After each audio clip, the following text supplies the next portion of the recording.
Extra depth on the new border enforcement measures going into effect today. I spoke with Homeland Security Secretary Alejandro Mayorkas about the policies and whether they will change the face of the migrant surge El Paso has been experiencing and is now at the epicenter of. This is a one-on-one interview you'll see only on ABC 7. A pleasure to be on, and thank you for the opportunity.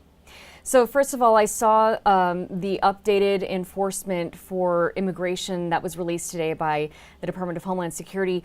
Can you put into layman's terms what this means, especially for people here in El Paso who've been seeing a surge of migrants? We expect a decrease in the number of individuals encountered, not just on the border near El Paso, but elsewhere along the southwest border. We are building on the success of the program that we built for Venezuelan nationals, where we saw a 90% decrease in the number of encounters of Venezuelans at our southern border. What we are doing is we are providing a safe and orderly way for people to reach the United States, cutting out the smuggling organizations, and delivering consequences for people who arrive in between the ports of entry and have not taken advantage of the lawful pathways that we have built for them. So do you anticipate with these new policies that are going to be put in place that we will no longer see people waiting on the riverbanks near El Paso, as well as being dropped off in the areas and neighborhoods around the border here in El Paso? That is certainly our plan. That is certainly our intention. We have seen that success with Venezuelans. We have seen that success initially with Ukrainians under our Uniting for Ukraine program.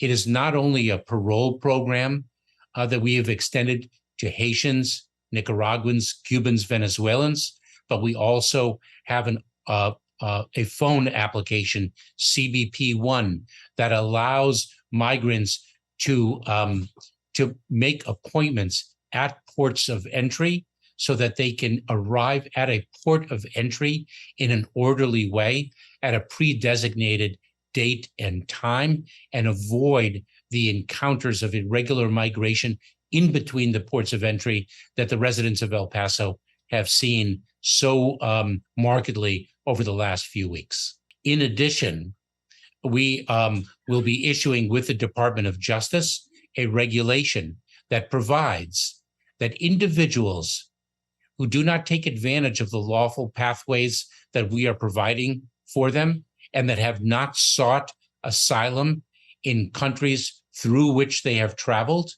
will have a presumption of ineligibility for asylum in the United States.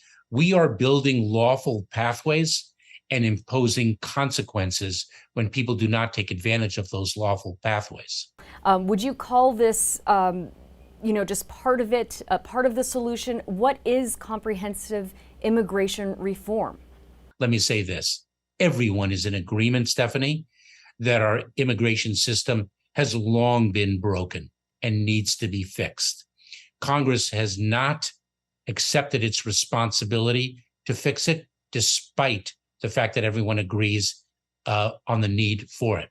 We have accepted our responsibility to do what we can within our limited authorities to address the situation at the southwest border. Today's announcements are important steps forward in that way.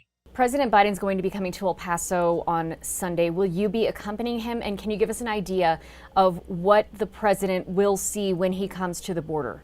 Well, I won't speak to the president's specific plans, but I'm very proud to join the president in El Paso this weekend. I was in El Paso but a few weeks ago, and quite frankly, I've made now close to 20 trips to the southern border in my role currently, and previously as the Deputy Secretary of Homeland Security.